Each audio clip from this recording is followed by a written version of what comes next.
एक मिनट, अभी हमारे कुछ एक मेंबर्स हैं। कर दीजिए बैंक हाँ? अकाउंट, बैंक अकाउंट का क्लियर कर दीजिए। हाँ, वो पूछेंगे ना, एक सेकेंड।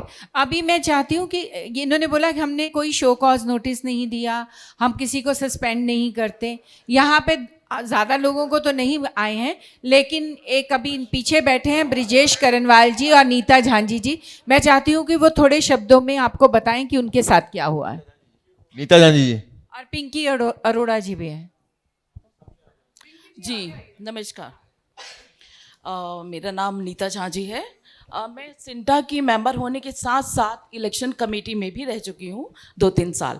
और दुर्भाग्य से कहें या सौभाग्य से कहें, ये कमेटी का इलेक्शन हम ही ने करवाया था।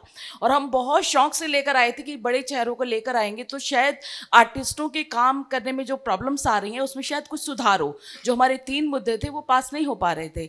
कमेटी आती थी, चली जाती थी, कुछ नहीं होता था।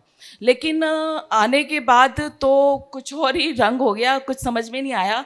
कोई इंसान आवाज़ उठाता था तो उसको, आर्टिस्टों को पेड माउथ बोला जाता है।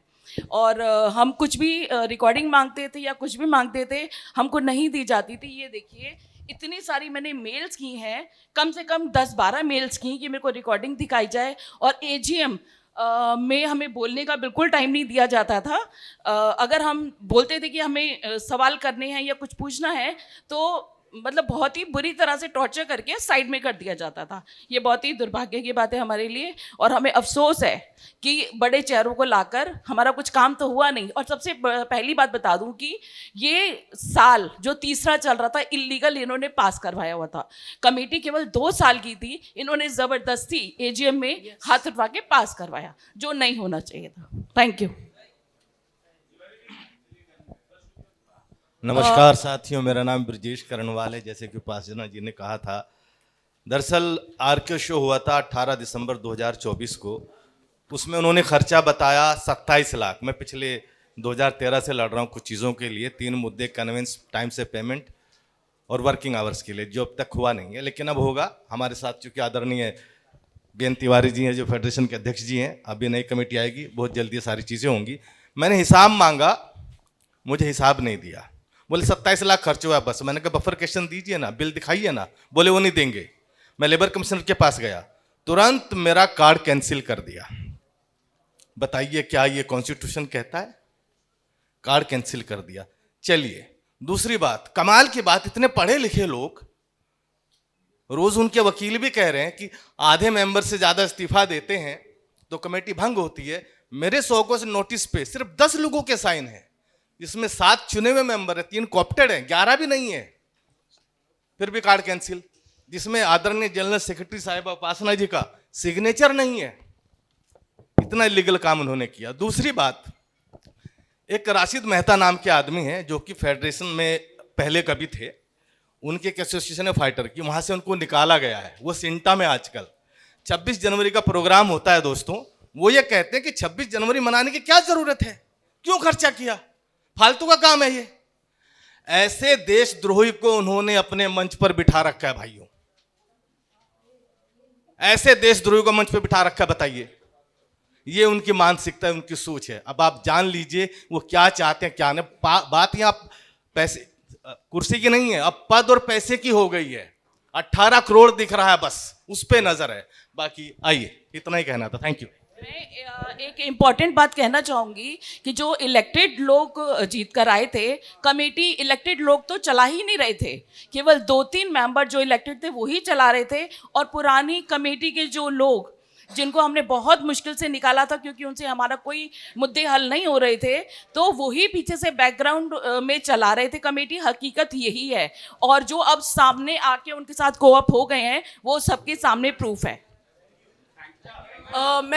मैं एक और चीज़ आपसे खुलासा करना चाहती हूँ। पिंकी जी, आपसे माफ़ी चाहती हूँ। जस्ट एक चीज़, हमने कोर्ट बिल्डिंग जो है वो कोर्ट की बिल्डिंग है, तो जो फाउंडर्स हैं, सिंटा के जो फाउंडर्स हैं, उनके सम्मान के लिए हमने कुछ पिक्चर्स वहाँ पे नीचे लगवाए हैं।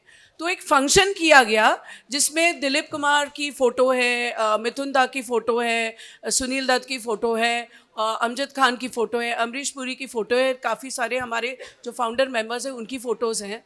Unfortunately they decided to boycott it, and not only boycott it, media उनके हाथ में था तो लोगों को बोला गया नहीं जाना है, नहीं जाना है. मतलब इन्होंने दिलीप कुमार या सुनील दत्त या ये सब दिग्गज बिग वेटरन आइकॉनिक एक्टर्स का भी इंसल्ट किया. मतलब I don't know what they are thinking and what they are doing, why they want to do so much of illegal. बहुत चीजें बोल ली. नमस्कार, मेरा नाम डॉक्टर पिंकी अरोरा है. मैं सिंटा की मेंबर हूँ. देखिए, आप लोग सब देख ही चुके होंगे कि यहाँ क्या हुआ है. मतलब हमें प्रूफ देने की ज़रूरत नहीं है, वो खुद प्रूफ कर रही हैं. जब वो कमेटी भंग हो चुकी है उसके बावजूद वो बोल रही हैं कि नहीं कमेटी है. और जो डिफीटेड मेंबर थे और जिन लोगों ने पिछली कमेटी में गबन किए थे, घोटाले किए थे पैसों के, उनको उन्होंने कॉप कर लिया और उनको सीट्स दे दी. ये क्या हो रहा है? मतलब आप लोगों को मतलब खुद ही वो प्रूव करके बता रही हैं कि वो खुद ही मतलब डोमिनेटिंग करती हैं. ये सब प्रूफ वो खुद दे रही हैं. और सिंटा में भी रूल है एक कि मीडिया में नहीं जाना. हमारा जो कॉन्स्टिट्यूशन है उसमें डूज एंड डोंट्स का रूल है. उसमें है कि अगर आपको कोई भी प्रॉब्लम है तो आप कमेटी के पास आइए. लेकिन अगर हमारी कमेटी की प्रेसिडेंट ही खुद ही मीडिया में सब कुछ उल्टा सीधा डालना शुरू करेंगे तो फिर मतलब आने वाली कमेटियां क्या करेंगी? मतलब वो क्या संदेश दे रही हैं आने वाली जनरेशन को? वो क्या देना चाहती हैं? ये समझने की बात है ना. आप लोग सब मतलब बुद्धिजीवी हैं. Pinky ji, thank you very much. Thank you. Time बहुत समाप्त हो गया है. आप लोगों को सारे क्वेश्चन के आंसर मिल चुके होंगे. जो सवाल करना है उसमें आप जोड़िए. तिवारी जी और हाँ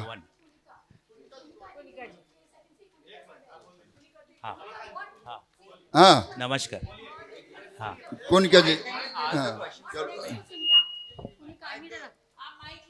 You know, I know both sides of the story. I've written both sides of the story.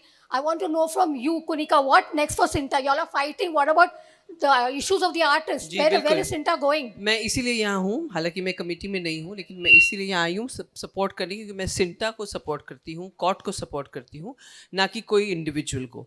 और जो हुआ है वो गलत हुआ है. और ये मैं 2 साल से सुन रही थी. कभी कोई मुझे फ़ोन कर रहा था, कुछ हो रहा था, एंड हम लोग पढ़ भी रहे थे, जहाँ जहाँ वो आता था, जैसे व्हाट्सएप ग्रुप्स में आते हैं. सो आई जस्ट फील कि what next for CINTAA means ये हमारे दिग्गजों ने इसे खड़ा किया था. कोई वजह थी, कोई मकसद था. उस मकसद को पूरा करने के लिए हमें उसको आगे ले जाने के लिए हम इलेक्शंस करते हैं. Next thing is that elections have to take place. मेरे हिसाब से जिन लोगों ने कॉन्स्टिट्यूशन का नज़रअंदाज किया उनको पनिश ज़रूर करना चाहिए, वरना अगली कमेटी जब आएगी वो भी ऐसे अनकॉन्स्टिट्यूशनल चीज़ें करेंगी और फिर वो बार बार इलेक्शन में खड़े होते रहेंगे.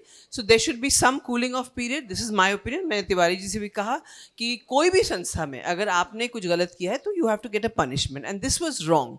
When the committee is already मतलब it is already been dissolved, उसके बाद आप एक EGM रखते हैं, उसके बाद आप अनाउंसमेंट करते हैं, वो अलाउड नहीं है. आप उसमें से एक पैसा नहीं खर्च कर सकते, क्योंकि जब कमिटी डिसॉल्व है it's a law.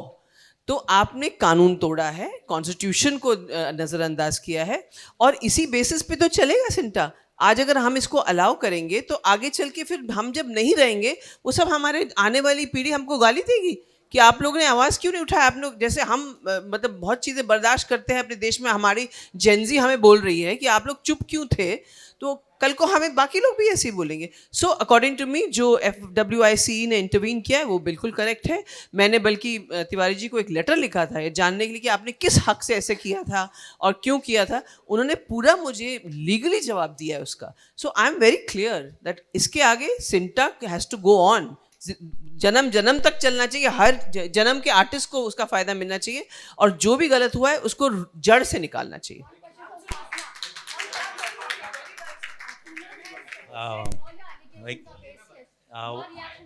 One minute. My reaction to Upasana. 1 minute. Yeah, 2 minutes only. Ma'am मैंने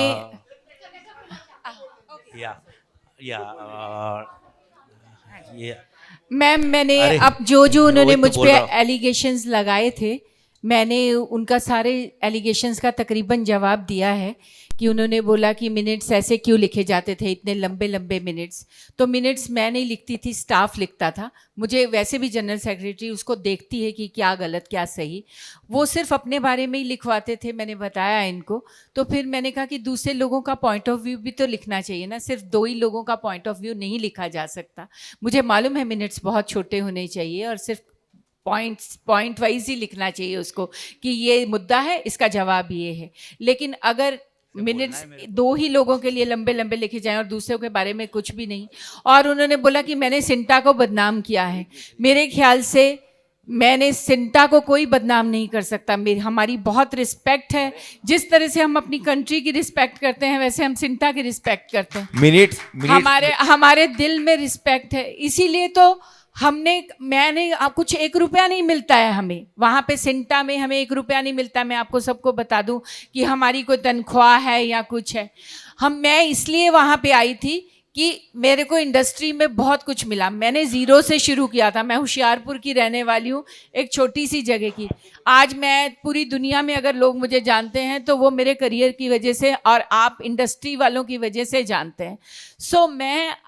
मैंने ये फैसला किया, मुझे लगा मुझे पे बैक करना है। अब मुझे अपने एक्टर्स के लिए काम करना है और मुझे अपने सारे टेक्नीशियंस के लिए काम करना है। मैं सिर्फ एक्टर्स के लिए नहीं, मैं सबके लिए काम करना चाहती हूँ, अपनी फिल्म इंडस्ट्री के लिए, जहाँ मुझे इतना प्यार दिया गया।